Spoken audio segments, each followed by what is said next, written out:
전주시가 야심차게 추진했던 도시재생 정책의 현 주소, 잇따라 조명합니다.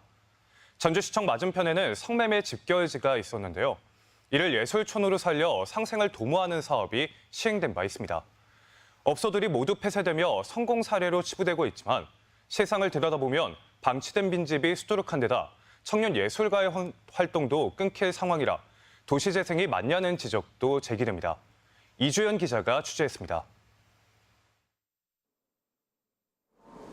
대낮인데도 황량한 전주 시내의 한 뒷골목. 방치된 건물의 커다란 유리문 너머로 과거 사용했던 것으로 보이는 가구와 이불 등이 훤히 들여다보입니다. 곳곳에 임대 표시가 붙은 건물.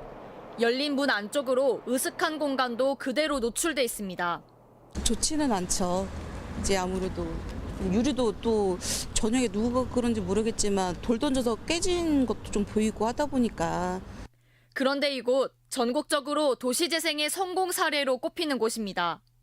성매매 업소가 밀집했던 일명 선미촌 일대를 노송동 예술촌으로 탈바꿈시킨다며 사업이 진행된 겁니다.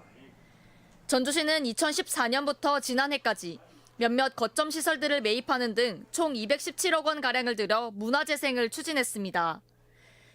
물론 성과는 적지 않습니다. 2000년대 초반 85곳에 달했던 선미촌 내 성매매 업소는 2021년 말 모두 사라졌습니다. 들어가면서 보면 어떻게 하나 이런 게 항상 두려웠고 그랬는데 없어지고 나니까 참 좋은 거죠. 많이 완전히 바뀌었으니까. 도시재생 성공 사례로 언급되면서 파주시도 용주골의 성매매 업소들을 퇴출시키는 모델로 삼았습니다. 밀어버리는 방식의 기존 도시재생과 달리 전주처럼 성매매 피해자를 사회로 복귀시키고 예술촌으로 되살리는 상생 방식을 취했습니다. 하지만 과연 성공했다고 볼 수 있을까? 성매매 업소들이 나간 빈집들은 여전히 이렇게 방치돼 있고 예술촌을 구성해 나가야 할 예술가들은 설 자리를 잃었습니다.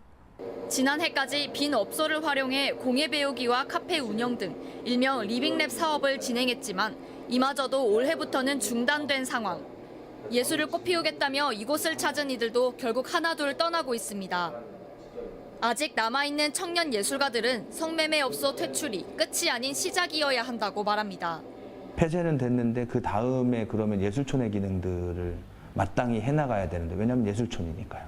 근데 그 기능들은 실제 많이 고민되지 않고 빈집만 덩그러니 남고 예술촌 조성까지는 갈 길이 멀어 보이는 것이 현실인데 전주시는 성매매 업소가 모두 퇴출됐기 때문에 이미 성공적이라는 말만 되풀이하고 있습니다.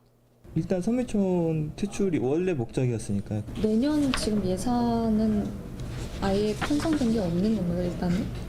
선미촌 관련돼가지고 편성된 건 없고요.